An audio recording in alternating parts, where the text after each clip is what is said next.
நடக்கட்டும், சிறப்பாக நடக்கட்டும். எங்கே அழைத்து வாருங்கள். வணக்கம் சுவாமி. ஆகட்டும். வணக்கம்.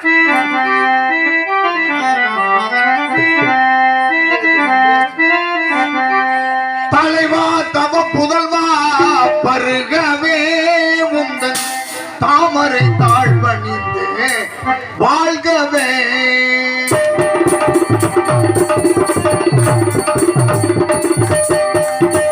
தலைவா தவ புதல்வா பருகவே உந்தன் தாமரை தாழ்வணிந்து வாழ்கவே. நிலையான புகழ் கொண்ட கலை செல்வமே, நிலையான புகழ் கொண்ட கலை செல்வமே, நிறைவான உமக்கெங்கு அருளவே. நிலையான புகழ் கொண்ட கலை செல்வமே, நிறைவான உமக்கெங்கு அருளவே.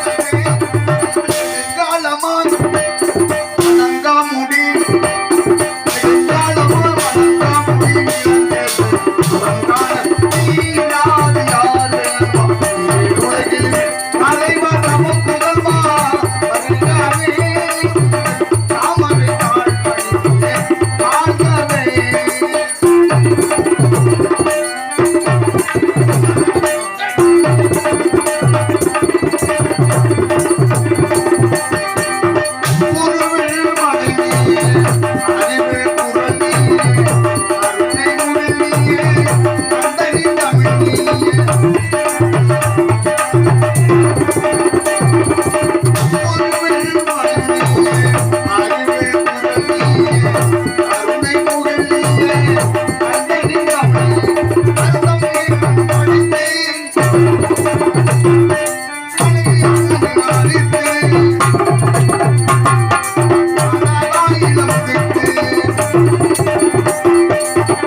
நாட்டியமா இது எப்படி இருந்தது? இது வல்லவா நாட்டியம்.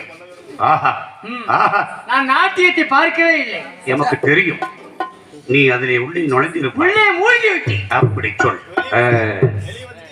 மாலனி சாமி, இந்த பெண் அகப்பட்டவள் இதுவரை எங்கே இருந்தா? இதுவரையிலும் விக்ரமாதித்தன் கதையில் இருந்து கொண்டிருந்தால் இப்போது இங்கு வந்திருக்கிறார். சரி சரி, இருக்கட்டும் அமரேந்திரா. இப்பொழுது நாட்டியத்தை நன்றாக கண்டுகளித்து விட்டோம். தேவ சபை ஆரம்பிக்கலாம் அல்லவா? சுவாமி, எல்லா மனிதர்களும் ஒன்று கூடிய. ஆனால் அதே நேரத்தில் போன முறை நாம் எல்லோருமே தேவ ரகசியங்களை பற்றி பேசுகிறோம். ஆமா, அது எல்லோருக்கும் தெரியும். ஆனால் இந்த முறை பூலகத்தை பற்றி சில கருத்துக்களை பேசலாம் என்று சுவாமி. பூலகத்தை பற்றி பேசுகிறாயா? எதை பேச போகிறாய்? எப்படி பேச போகிறாய்? பேச பார்க்கலாம் சுவாமி. பூலகத்துடைய சிறப்புகளை சொல்லிக் கொண்டே இருக்கலாம். ஆனால் நான் குறிப்பிடுவது ஒன்றே ஒன்றுதான். ஆண் குழந்தையாக பிறந்தால் மட்டும் போதாது. பிறந்து வளர்ந்து தன் மூச்சு உள்ளவரை, தன் உயிர் உள்ளவரை, எப்படிப்பட்ட ஒரு தருணத்திலும் எப்படிப்பட்ட ஒரு சூழ்நிலையிலும் அவன் எப்படி இருக்க வேண்டும் என்றால் சத்தியத்தை கடைபிடிக்க வேண்டும், சொன்ன சொல்லை காப்பாற்ற வேண்டும், நீதி நெறியுடனே நடக்க வேண்டும், வாரி வாரி வழங்குவதிலே வள்ளலாக இருக்க வேண்டும், தன் தானமிட்டு பிரதானம் இச்சிக்காதவனாக இருக்க வேண்டும், ஒரு சத்திய சீலனாக இருக்க வேண்டும்.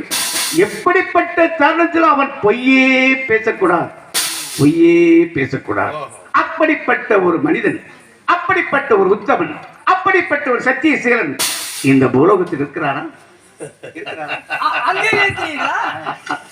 அமரேந்திரா, பூலோகத்தை பற்றி பேச வேண்டும் என்று கூறுகின்ற பொழுது எதை பேசப் போகிறாய், எப்படி பேசப் போகிறாய் என்று நான் சிந்தித்துக் கொண்டிருந்தேன்.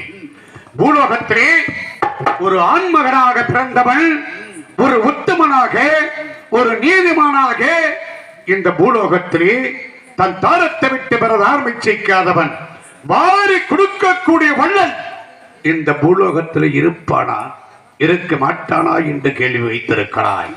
அமரேந்திரா, இந்த பூலோகத்திலே கருவாகி உருவாகி முந்தி தவம் இருந்து 300 நாள் சுமர்ந்து பெற்று ஈண்டெடுக்கின்றாரே ஒரு பெண்மணி. அந்த குழந்தை பிறக்கின்ற பொழுது இந்த மண்ணை தொடுகிறான்.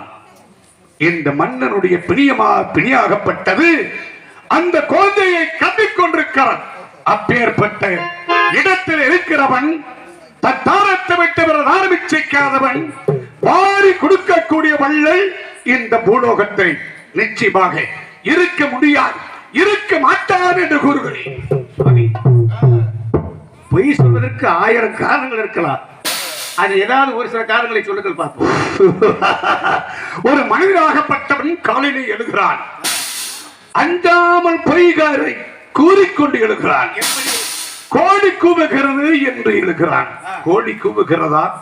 வழியிலே சென்று கொண்டிருக்கிறான். இவனே சென்று கல்லை தாக்கி விடுவான், பொய்யான வார்த்தை கூறுவான். அந்த கல்லாகப்பட்டவனை தாக்கி விட்டது என்று கூறுவான். அப்படி இருக்கின்ற பொழுது கருப்பு கோழி வெள்ள முட்டை போடுதுங்கயா என்ன சொல்கிறாயே? தன்னுடைய மனைவி எவ்வளவு அழகாக இருந்தாலும் அடுத்தவனுடைய மனைவி உண்டு பார்த்து அடுத்தவனுடைய குடியை கொடுக்கக்கூடிய இந்த பூலோகத்திலே அப்படி இருக்கக்கூடியவன் இந்த பூலோகத்திலே எப்படி இருக்க முடியும்? பொய்யே சொல்லாத ஒரு உத்தமன். அப்ப நீங்க சொல்லக்கூடிய கருத்துக்களை பார்க்கின்ற பொழுது மனிதனாக பிறந்தவன் எப்படிப்பட்ட ஒரு சூழலும் பொய் பேசித்தான் தீர்வான் என்று தெரிவிக்கிறேன். இது தங்களுடைய கருத்து. ஏனென்றால் இச்சபைக்கு 20 கண்களை போன்றவர்கள். நீங்கள் சொன்னால் எல்லோரும் கேட்கக்கூடியவர்கள். உங்களுடைய கருத்து மதிச மகரிஷி கூறுகிறார், பொய் பேசுகிறான் பூவுலகிலே என்று சொல்லி போகிறார். நான் சொல்கிறேன், பொய்யே பேசாத ஒருவன் இருக்கிறான்.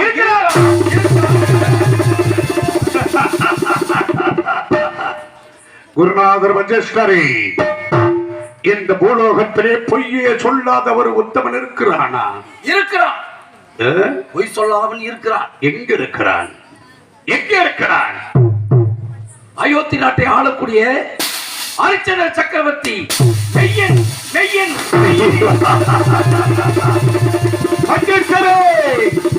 எந்த நேரத்திலே நமக்கு எதிர்ப்பாக பேச வேண்டும் என்று சிந்தனை கங்கணம் கட்டி கொண்டிருக்கக்கூடியவர்கள் எதிர்ப்பாக பேச வேண்டும் என்ற நோக்கத்தில் பேசிக் கொண்டிருக்கிறீர்களோ? அப்படியெல்லாம் ஒன்றுமில்லை. ஏன் என்றால் இந்த இடத்தில் நல்லவனை சொல்ல வேண்டும் என்பதற்காக காத்துக் கொண்டிருக்கிறேன். என்னுடைய மாணவன் பொய் பேசாதவன் ஹரிச்சந்திரன் பொய்யே பேச மாட்டான் என்று சொல்லவில்லை. நிச்சயமாகவா?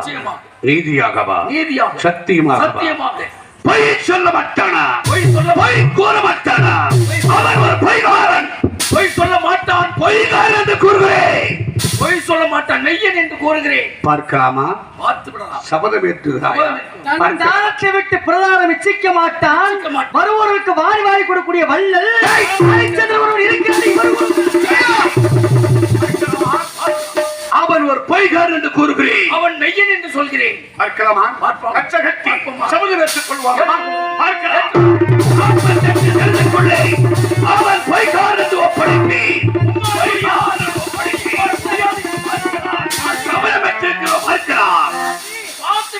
அப்படி அவள் பொய் பேச வைத்து விட்டால் என்ன செய்ய போகிறேன்? அப்படி நான் அவனை பொய்காரன் ஆக்கி வந்துவிட்டாள். நாங்கள் என்ன செய்ய வேண்டும்? என்ன செய்ய வேண்டும்? இந்த பூநூல் அறுத்து எறிந்து விட்டு நாயை வாரினால் நரம்பினால் பூநூல் அறிந்து தென்திசையில் அமர்ந்திருக்கக்கூடிய மதருமனுக்கு நீங்கள் மதுக்குணம் சுமக்க வேண்டும். சுமைப்பீரா? அப்படி பொய் பேசாமல் இருந்து விட்டான். அவனை என்ன செய்ய போகிறேன் தெரியுமா? உனக்கு என்ன தண்டனை தெரியுமா? பார்க்கலாம். மாபெரும் தண்டனை காத்திருக்க. எப்படி? உன்னை மொட்டையடிப்பி முக்கமர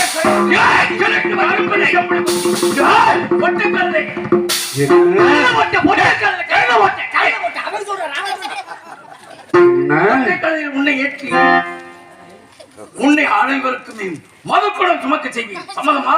ஓஹோ, இது போல திருச்சபையை கூட்டி இந்த சிரசை மொட்டையடித்து கருமுள்ளு செம்முள்ளு குத்தி இந்த நாட்டின் மீது வளப்புறச் செய்வீர்களா? நிச்சயம். பார்க்கலாமா? சபதம் ஏற்றிருக்கிறோம். தேவ சபை முடியட்டும்.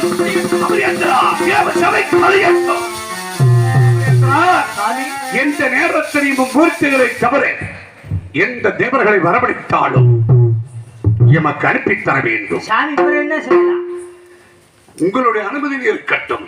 சிறையில் அடைத்து எங்கேயும் செல்லக்கூடாது. ஏன்னா உங்களுக்கு முன்பாக அங்கு போய் சொல்லிவிட்டார் என்றால் ஏய்! இப்பயே உங்களுக்கு பயம் வந்து விட்டது. ஏய்! ஓ அரிச்சந்திரன் பொய் பேச மாட்டார். சொல்கிறேன், அயோத்தியவர் நாட்டுக்கு செல்கிறேன். அச்சரட்டம் கிழக்கு